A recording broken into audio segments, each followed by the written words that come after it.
এলাকা। তো একবার চিন্তা করে দেখেন যে বাংলাদেশের কোন অঞ্চল নাই যেখানে এই বিএনপি আর শিবির মিলে আওয়ামী লীগ আর এই যে সমন্বয়ক এনসিপি আওয়ামী লীগের নেতাকর্মীদের উপর অত্যাচার করেনি। তাহলে অপরাধী কারা, খুনি কারা? যে আমাদের এর বিরুদ্ধে এখন রুখে দাঁড়াতে হবে, সময় এসে গেছে। হামলা মামলা দিয়ে আওয়ামী লীগকে যে দমিয়ে রাখা যায় না সেটাই আমাদের প্রমাণ করতে হবে। আমি তো আছি, যে মানে বেঁচে গেছি। 5ই আগস্ট তার প্ল্যানই ছিল আমাদেরকে হত্যা করা। এর মধ্যে শেখ হাসিনার দেশে ফেরার ঘোষণা সরকারের জন্য রাজনৈতিক অস্থিরতা বাড়িয়েছে। বুধবার দিল্লিতে সাংবাদিকদের অনুষ্ঠানে শেখ হাসিনার ভার্চুয়াল উপস্থিতি আর বক্তব্য দেওয়ার ঘোষণা সরকারের সেই অস্থিরতাকে বহু গুণ বাড়িয়ে দিয়েছে। একেবারে দায়িত্ব নিয়ে বলতেছি, আগামী 27 সালের মাঝামাঝি তত্ত্বাবধায়ক সরকারের অধীনে মধ্যবর্তী জাতীয় সংসদ নির্বাচন। আসসালামু আলাইকুম দর্শক, আশা করি সবাই ভালো আছেন। আলহামদুলিল্লাহ, আপনাদের দোয়া এবং ভালোবাসা আমি ভালো আছি। খুবই গুরুত্বপূর্ণ একটি ভিডিও নিয়ে হাজির হয়েছে, যে ভিডিওটা দেখলে আপনারা হৃদয়রকম অবাক হতে বাধ্য হবেন। পুরো নেট দুনিয়া তুলপাড় সৃষ্টি করে দিয়েছে সেই ভিডিওটা এখন আপনাদের তুলে ধরবো দর্শক। গুরুত্বপূর্ণ ভিডিওটা না টেনে সম্পূর্ণ ভিডিওটা দেখুন। কথা না বলে চলুন দেখিয়েছি সেই গুরুত্বপূর্ণ ভিডিওটি। তো একবার চিন্তা করে দেখেন যে বাংলাদেশের কোন অঞ্চল নাই যেখানে এই বিএনপি আর শিবির মিলে আওয়ামী লীগ আর এই যে সমন্বয়ক এনসিপি আওয়ামী লীগের নেতাকর্মীদের উপর অত্যাচার করেনি। তাহলে অপরাধী কারা, খুনি কারা? আওয়ামী লীগ না এই সমস্ত খুচরা দল যারা 2 দিন আগেও তাদের 1,000 টাকা পকেটে ছিল না, আজকে তারা শত কোটি টাকার মালিক হয়ে গেছে। তাহলে দুর্নীতিবাজ কে? আমরা দুর্নীতিবাজ।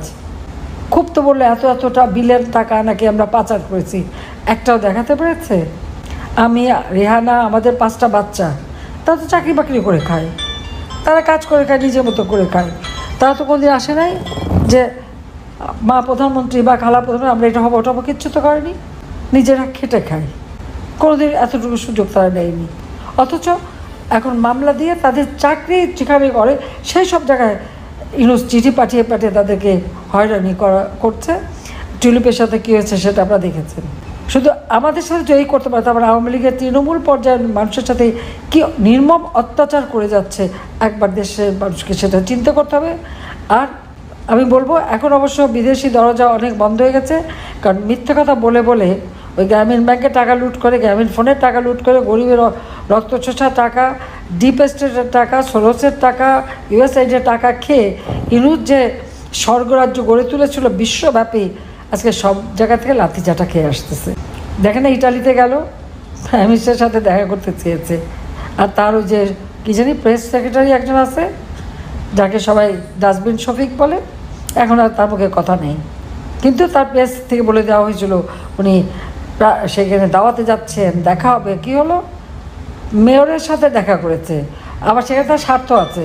শুনেছি ইউনুসেন নাকি ওখানে বিরাট একটা কি বাড়ি কিনে রিসোর্ট করেছে, যখন তার ভালো সম্পত্তি আছে। তবে তার ঠিকানাটা খুঁজে বের করতে হবে। আমি অলরেডি এটাতে ওদেরকে বলছি যে খুঁজে বের করতে। কাজে আজকে আওয়ামী লীগ যা কিছু করেছে জনগণের কল্যাণে করেছে, জনগণের মঙ্গলে করেছে। আওয়ামী লীগ গুম খুন করে নাই। গুম খুন ওই ইউনুস বাহিনীরা নিজেরাই করেছে। সব দোষ এখন আওয়ামী লীগের। আর যারা দোষী তাদেরকে দিয়েছে দায় মুক্তি, তাদের ভিতরে মামলা করা যাবে না, তাদের বিচার করা যাবে না। কেন বিচার করা? আওয়ামী লীগের নেতাকর্মী কোথায়? পুলিশ হত্যা করতে গেছে, করেনি তো। ছাত্র হত্যা করেছে, করেনি তো। 7.62 বুলেট কারা এনেছে? ইউনুসকে সেটা তদন্ত করেছে? তদন্ত করে নাই। আর এখন পুলিশ মেরে পুলিশ ধ্বংস করলো, আনসারদের মেরে গুম করে ফেললো, তাদের কত যে খবর নেই। পুলিশের 3,000 পুলিশের তাদের খবর নাই। এখন ধরেছে সেনাবাহিনী। আমাদের সেনাবাহিনী কী অপরাধ করেছে? সশস্ত্র বাহিনীর উপরে এভাবে মিথ্যা মামলা দিয়ে হয়রানি করা কেন? হ্যাঁ, তাদের ডিপ্লয় করা হয়েছে, তারা যেটা হুকুম সেটা দেওয়া হয়েছে। আজকে গোপালগঞ্জে ইউনুস অর্ডার দেয়নি, সেনাপ্রধান অর্ডার দেয়নি, সরাসরি গুলি করে গোপালগঞ্জে 4-4টে ছেলেকে অন দ্য স্পট মেরে ফেলে দিল। আর আহত যারা দুকে একটা পর একটা মারা যাচ্ছে, এবং তাহলে 300-400 কর্মী আজকে গুলিবিদ্ধ। আবার সেই গুলিবিদ্ধদের বিরুদ্ধে তাদের বিরুদ্ধে আবার মামলা। তাহলে ওই সেনাবাহিনীর সদস্যরা যারা গুলি করার হুকুম দিল এবং যারা গেল, তাদের বিরুদ্ধে তো কোনো মামলা হয় না। আর জনগণের ধন সম্পদ যারা রক্ষা করার চেষ্টা করেছে তাদের বিরুদ্ধে আজকে মামলা দিয়ে তাদের বিচার করে কোথায়? আইসিটি। 1973 সালে যেটা যুদ্ধাপরাধীদের বিচারের জন্য যে আদালত গঠন করা হয়েছিল, আজকে সেই আদালতে বিচার হবে যারা আমার স্বাধীনতা সার্বভৌমত্ব রক্ষা করে তাদের। আর বিচার করবে কে? ওই যুদ্ধাপরাধীরা। ওই কোর্টে তো তার চেয়ারম্যান জামাত, চিফ প্রসিকিউটর জামাত, অন্যান্য প্রসিকিউটর সবাই জামাত। ওটা তো জামাতের একটা আদালত বসিয়ে দিয়েছে ইউনূস। ওটা তো জঙ্গিদের আদালত। সেখানে আমাদের আওয়ামী লীগের সব নেতাকর্মী, মুক্তিযোদ্ধা, এখন আমাদের সেনা সদস্য, পুলিশের আইজি সহ পুলিশ তাদের বিচার হচ্ছে। কত বড় অডাসিটি! আমরা এই বিচারের বিরুদ্ধে এই আদালত বসার কোনো এখতিয়ার নাই, কারণ সংশোধন করে করে ওই আদালত তো আর সেই আদালত নাই। ওটা এখন জঙ্গিদের কারখানা হয়ে গেছে। কোনো কোনদিন ন্যায় বিচার হবে না। কাজে এর বিরুদ্ধে প্রত্যেকটা মানুষকে, এবং এই যে হত্যাকাণ্ড যারা ঘটাচ্ছে, আপনাদের ঘর বাড়ি যারা পুড়িয়েছে, যারা আপনাদের উপরে হামলা করেছে, আহত করেছে, হত্যা করেছে, তাদের প্রত্যেকের নাম ঠিকানা সব একেবারে রেডি করে রাখেন। এবং আওয়ামী লীগ ভেসে আসে নাই, কারণ আমাদের জনগণ আমাদের সাথে আছে, আর আমাদের শক্তি জনগণ। আওয়ামী লীগ কোনোদিন বন্দুকের নল দিয়ে ক্ষমতা আসে নাই, চক্রান্ত করে ক্ষমতা আসে নাই। আওয়ামী লীগ যতবার ক্ষমতা চায়, 9 বার জনগণের ভোটে নির্বাচিত হয়ে আওয়ামী লীগ প্রতিষ্ঠা লগ্ন থেকে, সেই 1954 সাল থেকে 9 বার সরকার গঠন করেছে জনগণের ভোটে। আর আর যারা এখন পার্টি যে করে দেখা যায়, সব তো ষড়যন্ত্র করে আসছে। ইউনূস তো বড় ষড়যন্ত্রকারী। ওর দরজা তো আন্তর্জাতিকভাবে বন্ধ। ফ্রান্সে নাকি ভিসা পায় না। আজকে একটা নিউজে পড়লাম, আমেরিকায় যে ট্রাম্পের সাথে সাক্ষাৎ করবেন সেটাও সুবিধা হয় নাই। কোথায় কেন ফটো, ওটাও তো এমনি রুটিন ফটো তোলে, তাও ফটো কিনা তাও সবাই সন্দেহ প্রকাশ করছে। তো যেখানে যাচ্ছে তারা সেই মিথ্যা কথা বলে যে একটা তৈরি করেছিল, সেটা এখন নাই। কাজে এর হাত থেকে একটা দুর্নীতিবাজ জঙ্গিদের ছেড়ে দিয়েছে, আওয়ামী লীগের নেতাকর্মী জেলে দিয়ে তাদের বিরুদ্ধে মামলা দেয়।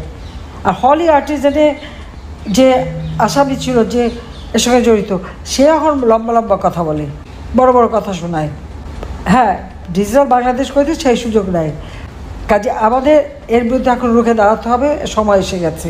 হামলা মামলা দিয়ে আওয়ামী লীগকে যে দমিয়ে রাখা যায় না, সেটাই আমাদের প্রমাণ করতে হবে। আমি তো আছি, যে মানে বেঁচে গেছি।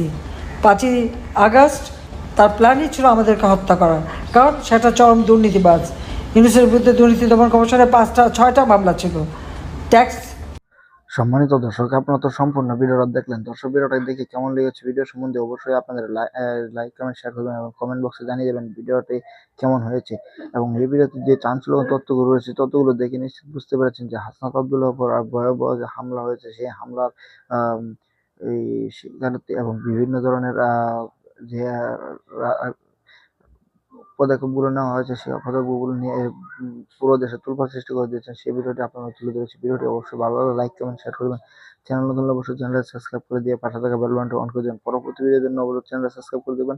পাশে থাকুন, সুস্থ থাকুন। দেখা হবে পরবর্তী ভিডিওতে।